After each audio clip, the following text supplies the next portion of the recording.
The laces, how big of a deal? It's a convenience for sure. I mean, he's a machine. He is elite at what he does. So it gives me a lot of confidence in him.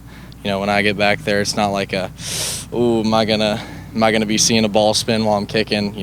Pretty much every time, he gives it to Kyle, laces out, and helps me have a lot of confidence in him. What was the discussion last year when they decided you would be the short kick field goal guy and then Lucas would be the long guy? How did that come about? I have no idea.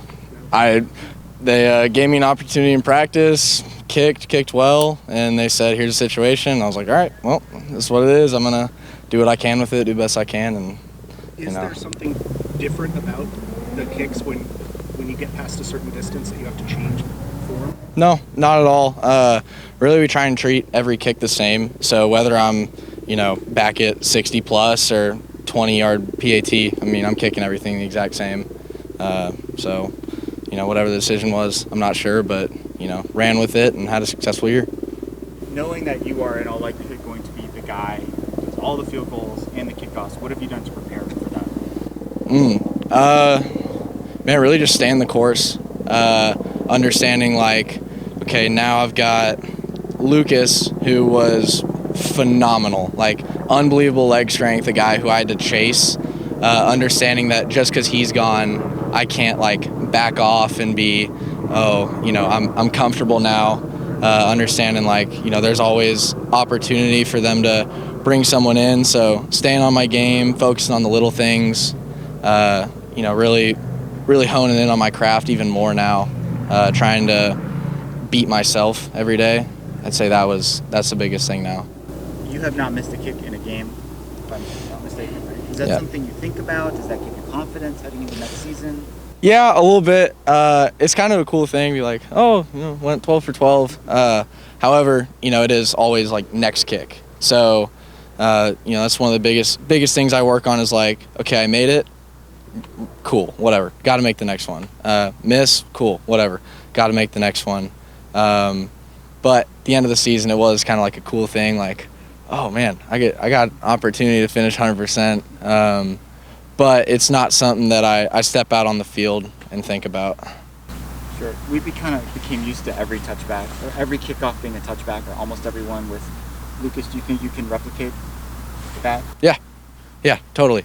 Not knock off some rust on kickoff, but got the leg strength to do it and prepared. Did you notice when you came out here the elevation and the difference that it would make with the distance of kicks versus where hometown? Yeah, a little bit. I'm from Dallas, so weather there is also kind of premium. So coming out here, there was a little bit ball flies a little different, but it's not so much of a difference that I've noticed, going from place to place.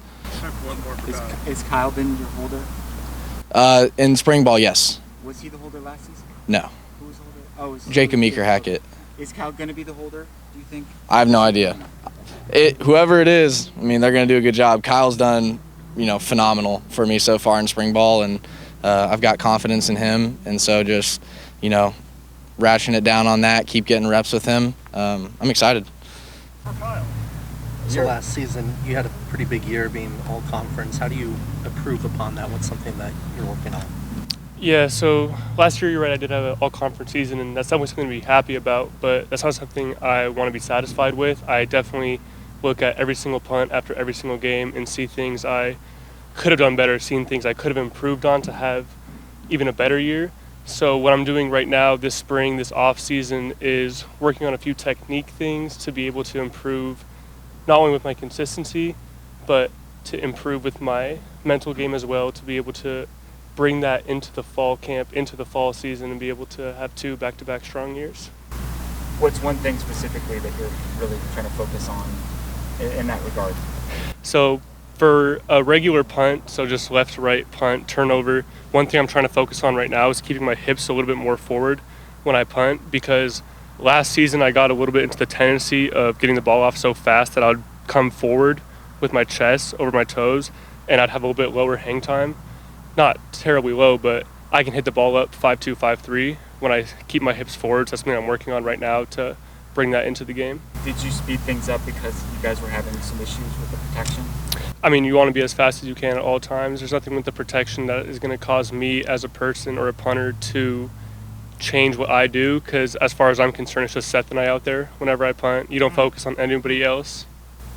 So like when those kicks were blocked, you don't see that until the last second that someone's coming over? I mean, you definitely feel some of the pressure, but I'm not going to go into a punt thinking, oh, this punt's going to be blocked. Oh, they're coming out on an all-out rush.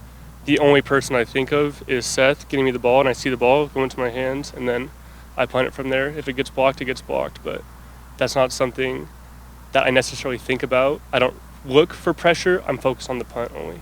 It's kind of simplifying the variables around you. Exactly. If I catch the ball and I'm looking at protection, I'm going to be slowed down, and I'm not going to have a good punt because I need to focus on my drop in order to have a good punt. So you definitely feel pressure when they rush. Then you have that internal clock which you develop over the years, which allows you to speed up just ever so slightly. But in terms of looking for pressure, you never look for that. Matt Ariza at San Diego State last year kind of became a celebrity, got a nickname, Punt God, and all that. Do you follow that? What other punters are doing? Is it a fraternity that you keep up with that, or? I'm not big into social media, but there are a lot of punters that I try to keep up with throughout the NCAA, and I think it's just cool to see a lot of the guys go out there and kill it. He had an amazing season, as long as Jordan Stout, Torrey Taylor, Ryan Stonehouse, Jake Romano from Georgia, all these guys are just absolutely killing it in college football the past year, and it's really cool to follow along with them, follow them on Instagram, see what they post, and then not only see them as a person go succeed outside of football, but also see them succeed inside of football as well, and be able to see the different techniques they use between some of the Australian guys, some of the American guys, and then sometimes steal it, sometimes incorporate it into what you do. So, aerospace engineering? Yes, sir. Okay. As an aerospace engineering major, how would you break down what Seth was talking about? Getting the snap, the laces. Yeah, it's not like that. You just snap the ball. Like all snappers are gonna say it's the most complex thing, but in reality, punters and kickers are kind of on the same team. We know that you bend down and snap the ball. It's not very hard. So. Do you think he was overstating? I mean, I'm not saying it's definitely a little bit scientific, but he was rambling a little bit, and we were laughing behind because anybody can snap. You just bend down and snap the ball. That's just the kind of jokes we give to each other. But you are supposed to have the laces facing out as a holder, right? Yeah, what was that movie? It's like laces out and you miss the kick. Yeah, Ace Ventura. Yeah, it's on the snapper to do that, to have the laces out every time.